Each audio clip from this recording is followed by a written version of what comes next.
Been in business for 35 years, and every year we've had record revenue performance.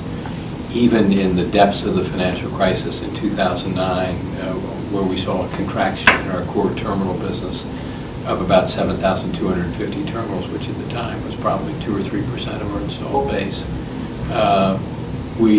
Because of our pricing modeling, the compounding nature of price increases in our pricing model, we were able to register 1.5% revenue growth during that period of time.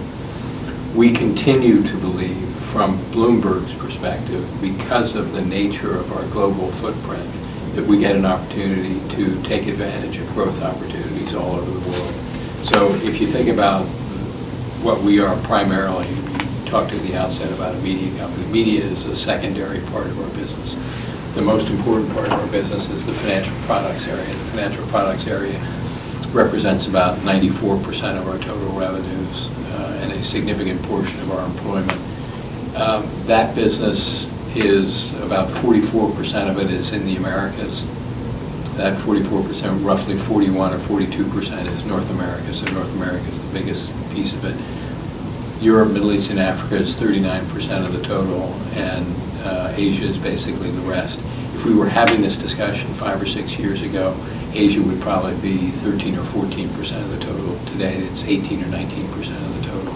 How do we continue to grow the company? Jenny and Ellie and all the people who come to work every day at Bloomberg, if you look at their entire employee population, including temporary and contingent workers, we have about 21,500 people, basically want to come to work for a winner. And winners grow faster than their competition and faster than their markets. And so our challenge at a senior leadership level is how do we continue to move the organization forward so we can capture that growth.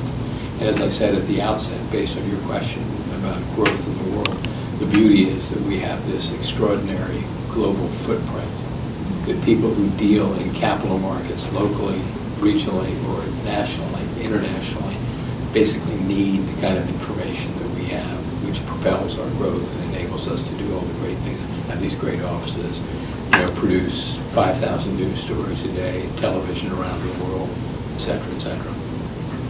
In the world of the internet and the world of technology over the last 10 years, let's say, and go back and look at the history of Bloomberg 35 years ago, we started doing things way before anybody else.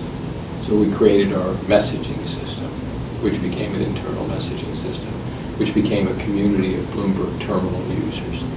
I don't know how many messages, both what we call our MSG key and our instant messaging and our chat rooms and blogs and stuff like that, go over the system on a daily basis, but there are billions of them that go over.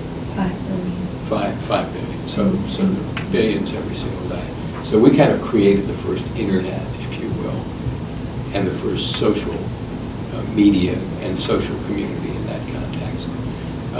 We have been a hosted solution as opposed to a managed solution for years, which means basically we've been in the cloud for 35 years.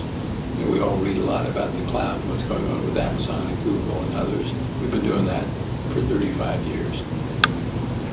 The quality, the importance of what we do as an organization, the infrastructure and technology and disruption. One of the things, and you'll appreciate this, I'm sure, what makes us what we are is the fact that the atmosphere that our colleagues work in every day is an atmosphere of constructive paranoia.